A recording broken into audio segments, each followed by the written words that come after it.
Developing this morning, Philadelphia police are investigating a fatal quadruple shooting overnight in Fairhill. Ellen is at the scene this morning. And Ellen, what have you learned about this shooting?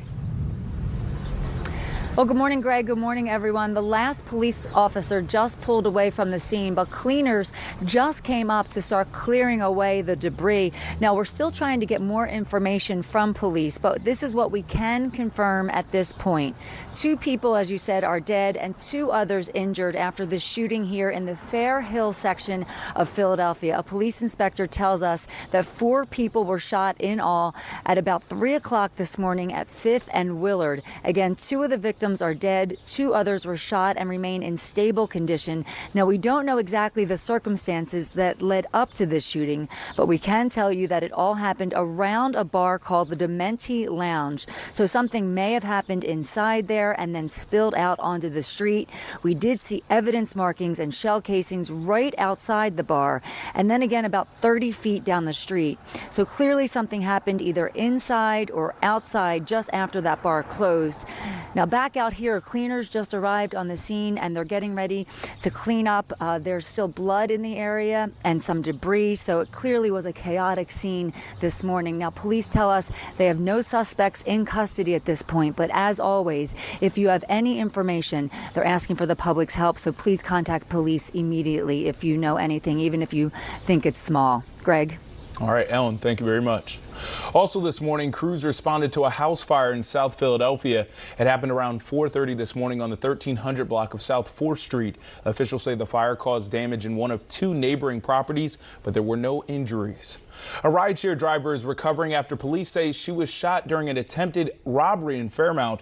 Investigators say the 38-year-old woman was waiting to pick up a passenger on Poplar Street just after midnight Saturday. That is when police say 2 masked men approached her car and tapped a small gun on the driver's side window. As she tried to drive away, investigators say one of the men fired a shot through the window, hitting her in the shoulder.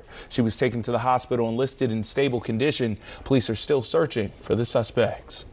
A shootout outside a house party leads to a brazen armed carjacking early yesterday in Philadelphia's Parkside neighborhood. Police say a man and 3 friends were sitting in a car on Parkside Avenue when gunfire erupted between 2 groups. Investigators say several of the gunmen then forced their way into the car at gunpoint and ordered the driver to take off. The victims were eventually forced out of the vehicle before the suspects drove away. The car was later found. Fortunately, no injuries were reported.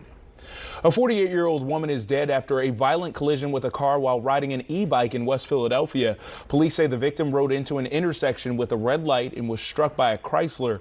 This was just after 2 p.m. yesterday near 58th and Pine Streets. Police say the 48-year-old driver of the car had the green light and remained at the scene. A coalition of community groups is calling for Philadelphia to hit the brakes on its automated speed camera program. They say they want an immediate 90-day temporary suspension on all speed camera enforcement while an independent audit reviews the system's accuracy, transparency, and enforcement practices. The coalition, including the People's Choice Movement, Men for Positive Change, and Men Real Talk, says residents are being hit with excessive enforcement from the cameras. The group stressed they are not against public safety, but want proof the technology is working fairly before more penalties are issued. So I think that the city of Philadelphia is doing a money grab.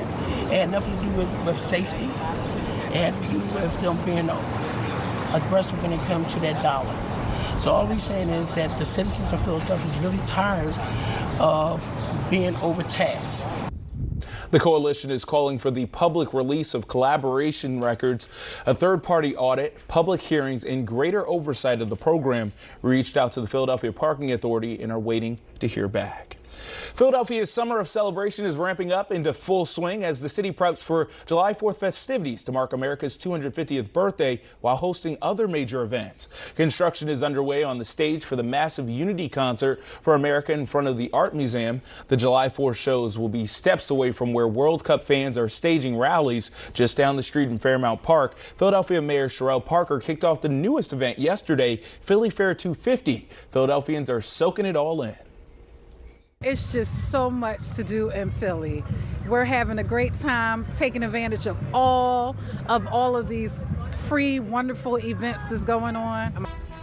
You gotta love seeing all the activities. Well, the 3-day Philly Fair 250 in the Centennial District has music, games, food, and even fireworks before it wraps up tomorrow. Happening today, the Philadelphia Juneteenth Parade and Festival is back. The annual celebration started in 2016 and has become one of the largest of its kind in the country. Celebrates African-American freedom and includes a parade down 52nd Street through West Philadelphia. Vendors, food trucks, a live music festival, and more. Philly's own DJ Jazzy Jeff is the Grand Marshal this year, and the event starts at 11 with the parade starting at 12:30 at the Highmark Command Center.